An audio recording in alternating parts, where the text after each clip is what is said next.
Today I'm going to share my honest thoughts with you about Star Wars in 2023. What I thought was really good. The Empire has taken enough from us! What I thought was really bad.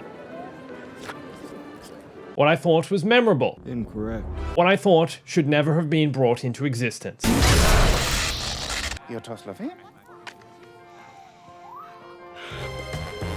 Poncho. Well, first thing I noticed is he's not wearing a poncho. Cameron! Happy anniversary. Ooby dooby. Ooby dooby banooby. Because of ooby dooby. This is where the fun begins. Who cares about fate? I love you. It was a trap. We could talk. Fire!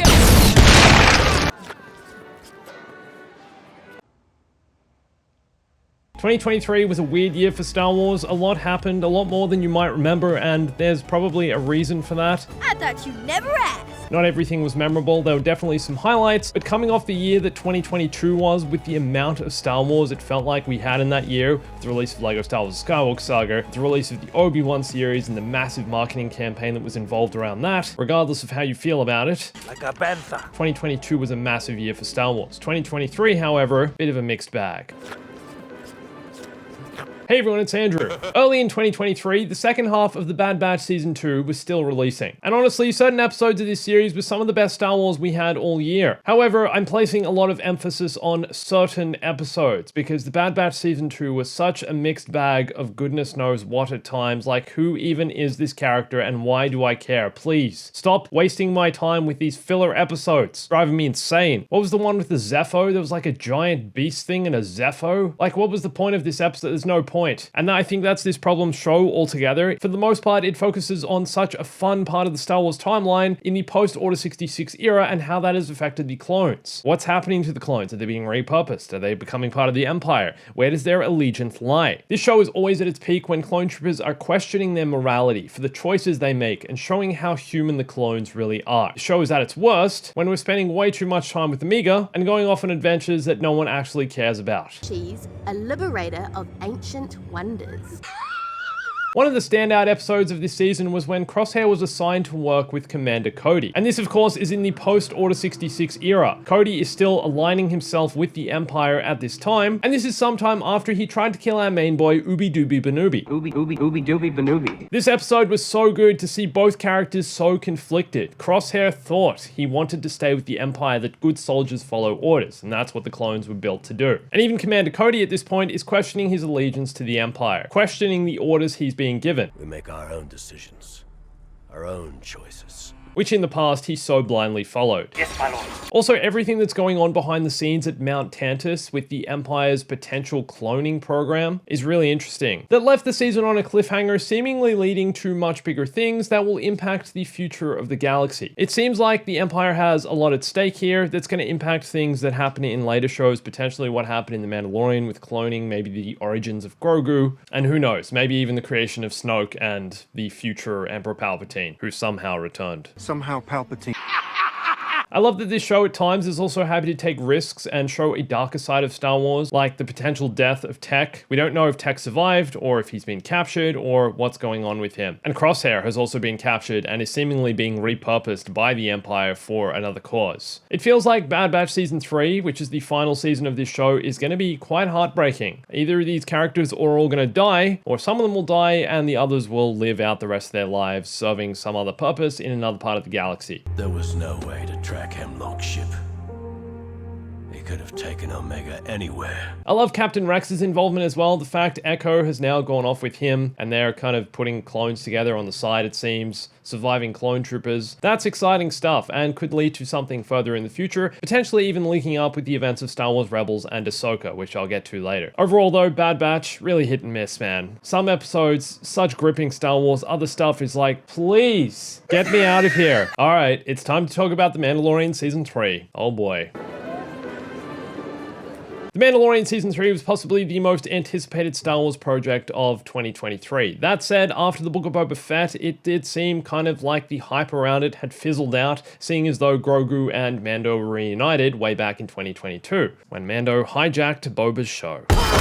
It is done. And overall, I think we can all agree that Mando Season 3 was pretty average. Who cares about fate?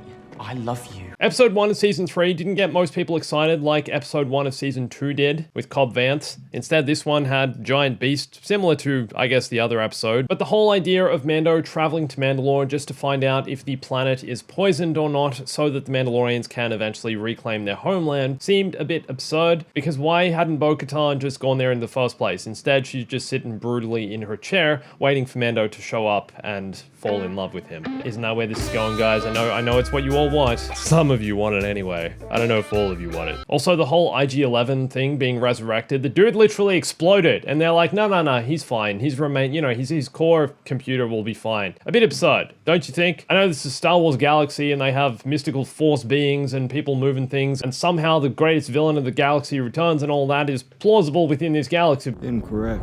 But seriously, the dude exploded. He was in a lava river. That's like if Anakin actually fell in the lava river on Mustafar and then also became Darth Vader. He wasn't just lying on the side of it. He was in the river. It's not possible. Incorrect. This season also seemed to do a bit of character resetting, with Mando going back to not really liking droids, but then also agreeing to just take this astromech to the planet, go on the journey with him. It's like, what? Pelimoto doesn't even need to convince him. I don't know. There's so much absurdity going on here. And then Mando gets captured on Mandalore and Bo-Katan's like, oh no, the love of my life. I need to go save him. And she does. It's like, why didn't she go there before? And then she's like, oh, the planet isn't poisoned. What? Now, guys, listen up. As much as I like going back to Coruscant and seeing everything that's happening on Coruscant at different parts in the Star Wars timeline, I really struggled with this episode. I know a lot of you guys liked it. I know some of you thought it was really cool to see the perspective of the New Republic and the corruption going on, but man, I'm sorry, but I just don't really care about these characters, if I'm being totally honest. And this entire episode, which is the longest in the season, coming in at 56 minutes, focused entirely on them, apart from the intro. It was all set on Coruscant. Mando didn't even make an appearance apart from in the intro. Scientist guy with the John Lennon glasses is just hijacking Mando show, just like Boba got hijacked by Mando. It was a trap.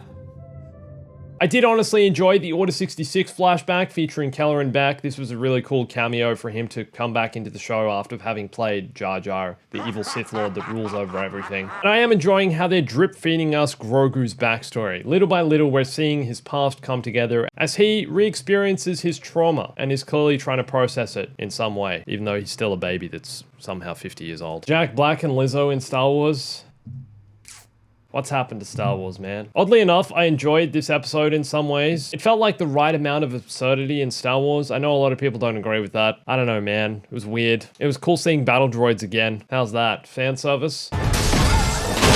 Episode 7 of this season was definitely the highlight, with all the Mandalorians returning to Mandalore to find that the planet has been ravaged, of course, but is livable, and that there are Mandalorians actually living here. But we all thought there was going to be a major plot twist, that potentially the Armorer was going to turn against Mando and betray everyone. That didn't happen. We were all fools. And this episode built to a great climax with Moff Gideon capturing Din Djarin. Moff Gideon's back, he's got his own army of super troopers, and the guy is seemingly unkillable. And I was like, great, this is another opportunity for the season to end on a cliffhanger, for the Mandalorian to potentially be separated from Grogu once again, to do a bit of a reset. And then everything just resolved itself. The season ending was honestly quite disappointing. Parts of it were okay, but the action sequences were cool. Moff Gideon is potentially dead, but he's also potentially a clone, so we don't really know what's going on. You know, the whole mustache thing, he doesn't have a mustache, so it's not the real Moff Gideon. Can't be. Who knows? We unfortunately didn't get to see Pedro's beautiful face. I'm your daddy. Which was very sad, because we always love seeing him, and I'm pretty sure he wasn't even in the armor at all during the season because he was off busy filming The Last of Us, which wasn't such a bad thing, and instead he just provided the voiceover. The season ends with a basic reset. Mando and Grogu are living happily ever after on some random planet. They got their own house, paying rent, clearly, and we're going to embark on new adventures in season 4 that will eventually lead to Dave Filoni's big climactic movie involving all of his characters. Then, Jedi Survivor released. This, for me, was the standout of the entire year. I know a lot of people had a lot of technical issues with this game, which brought down scores, which brought down people's experience of the game, but the story was some of the best Star Wars storytelling we had all year. Even though I don't think Jedi Survivor had as many memorable locations as Jedi Fallen Order, it definitely built upon the previous game in multiple ways. Combat, I thought, was vastly improved. The amount of different things you could do in combat with the different lightsaber stances, the blaster stance being also kind of fun, the increased amount of animations, and the brutality of the game, finally adding human dismemberment to a Star Wars game in the 2020s era.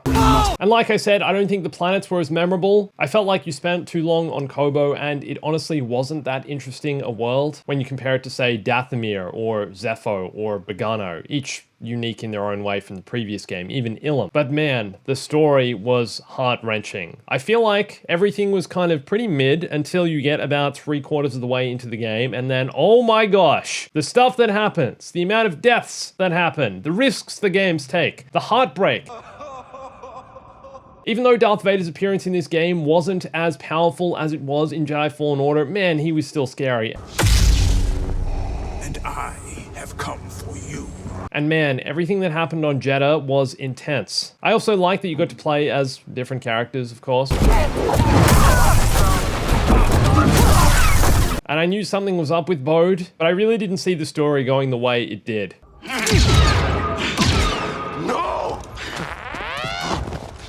Really enjoyed this, really want to play through the game again. The Jedi team, I thought, did such a good job with the storytelling, but at times I think the game does still feel a bit empty once you complete the main story. I know they tried to add more New Game Plus content and reasons to continue playing afterwards, but without a combat challenges game mode and without more things to kind of do and explore in the world apart from just collecting all the collectibles, like the mullet of course, have the Australian experience in the game still felt quite empty at times. I really wanted to see more side quests and more things to do outside of the main narrative of the game, apart from just going and finding all the collectibles and doing some of the forced tear challenges. Man, those 2 Ogdos are still haunting my nightmares, and there's no way I'm ever going to be able to defeat that challenge. The Rancor as well. What a discovery in the game. The fact you can fight a Rancor. So much fun, and a great opportunity to do that kind of thing in a Star Wars game. Star Wars Visions Volume 2 also released in 2023. Like the first season, this was quite hit and miss. This time around for Volume 2, instead of just featuring animation from Japanese studios, Lucasfilm decided to open it up to the world. And there were definitely a couple of memorable episodes. Notably for me, Screech's Reach and The Pit really stay in my memory for how vivid they were, how intense they were, and how I really didn't see where they were going. The ending of Screech's Reach was so dark, and something I really didn't expect Star Wars to do, I guess, in this sense, but that's the beauty of these kinds of series. They can explore ideas in Star Wars that are potentially a bit too dark for the larger mainstream audience. Even though that's kind of disappointing, I think Star Wars is at its best when it's being dark, like potentially the ending of Rogue One and Andor, of course, in recent years anyway. But The Pit also really shook me, showing the might of the Empire and how they're willing to use slaves to do what they want and then just leave them to be expendable, to suffer their own demise. I really hope we're getting a season 3 of Star Wars Visions, because some memorable projects do really come out of these things. And I'd love to see more of these developed into larger projects, if I'm being honest. I would love to get a feature film that's one of these dark animations.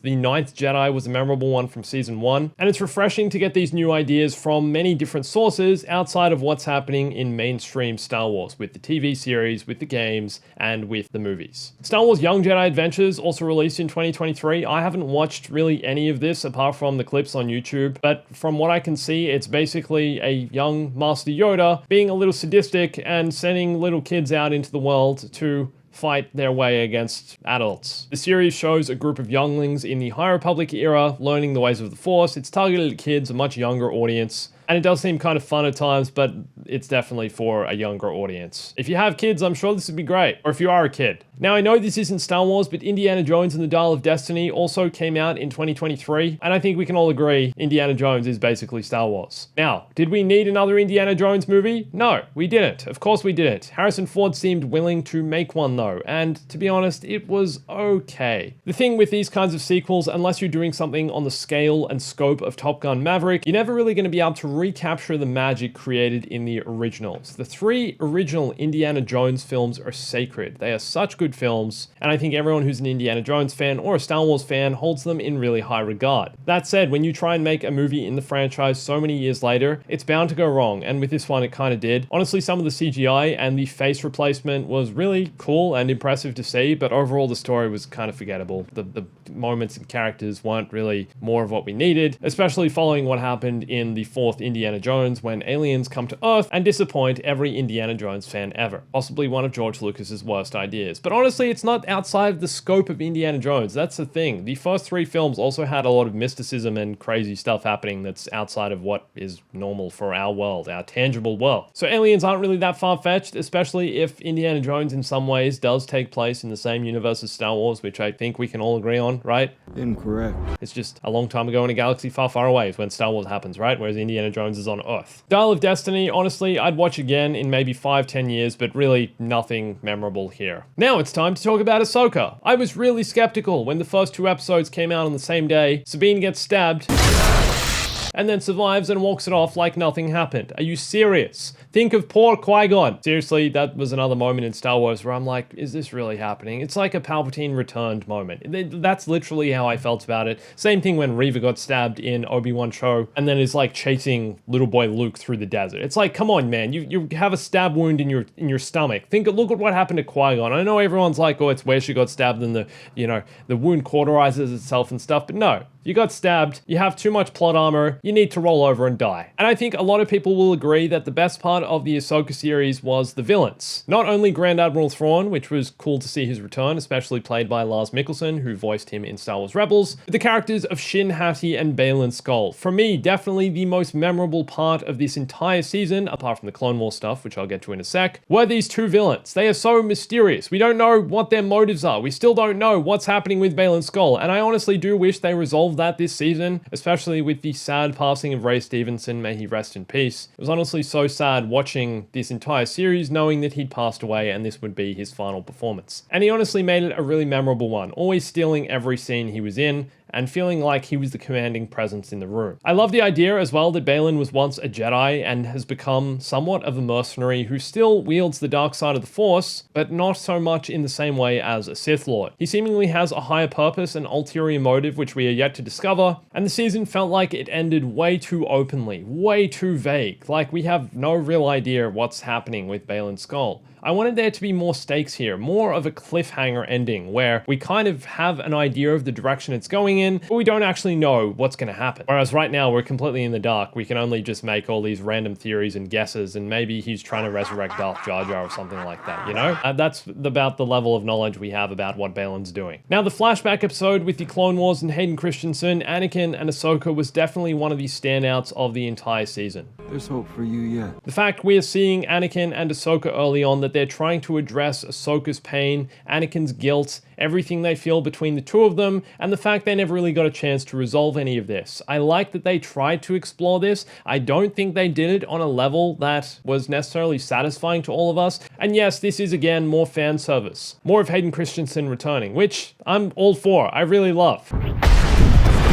And I love seeing a young Ahsoka and the flashbacks and her involvement in the Clone Wars and the pain and trauma she feels around this entire era, how it's influenced her character, how earlier in the season she wasn't really smiling at all because she was carrying all this guilt for everything that's happened in the galaxy, feeling like it's her fault. Also, I just have to mention the fact that Sabine survived and then basically becomes the most selfish character in the entire galaxy, going to save Ezra Bridger, putting the entire rest of the galaxy at risk, is kind of funny. We could talk. I mean, she traveled to another galaxy altogether, putting this galaxy at risk of the return of Thrawn and his armies and the Empire, just to save her mate. Destroy them. Wait. I get it, but sometimes it feels like there's a bigger sacrifice to be made, and I like that that's a flaw in her character, that she kind of goes her own way. She's a bit of a rebel, she does what she wants, and she doesn't want to take orders from really anyone. I didn't like that she can suddenly just use the Force though, even though she hasn't been able to for this whole time. Like, there was no real learning curve for her. We didn't really see her practicing much. It was more just somehow she connected with the Force in moments where she needed it. I guess it's fine, but it feels like a bit of a Rey move, if you know what I mean. Rey just kind of, being all powerful and learning things on the spot. Maybe that's the way the Force works. I don't know. That's not how the Force works. The final major Star Wars release in 2023 was Minecraft Path of the Jedi, a story-based Star Wars DLC from Minecraft. This thing really surprised me. It's about 3 or 5 hours of content in the game, which really isn't much, but the detail in the worlds they've created here allow you to have a unique experience in Minecraft that you probably weren't expecting. This thing, for what it is, and the fact it kind of came out of nowhere, is kind of fun. Also, the fact it's a Clone Wars DLC. It's set in the Clone Wars era. In 2023, we really didn't get much Clone Wars content outside of the Clone Wars flashbacks in Ahsoka. So to get an actual game that's focused on the Clone Wars makes me want a larger game that's focused on the Clone Wars. We really haven't had Clone Wars content since Battlefront 2. The Clone Wars is still such a fun era in Star Wars. It's still not overplayed. There's still more stories to explore. We love everything that's happening with the clones. That's why the Bad Batch episodes that are focused on the clones are really the standout, and I think some of the best storytelling to come out of this year, because there can be so much depth to their characters. There's so many interesting storylines and themes you can explore with these characters in this era because it's so densely packed. It's such a pivotal turning point in the history of the Star Wars galaxy, and I want more Clone Wars content. What can I say? I'm a 90s kid. I grew up with the Clone Wars, grew up with the prequels. I want more Clone Wars. It's as simple as that. Give me the fan service. This is where the fun begins. What are your thoughts on Star Wars in 2023? Did you enjoy it? Do you think we're going to get a better year in 2024? Let me know in the comments. Follow me on Instagram. Subscribe if you're not. And thanks for watching this. My name's Andrew. I'll catch you soon.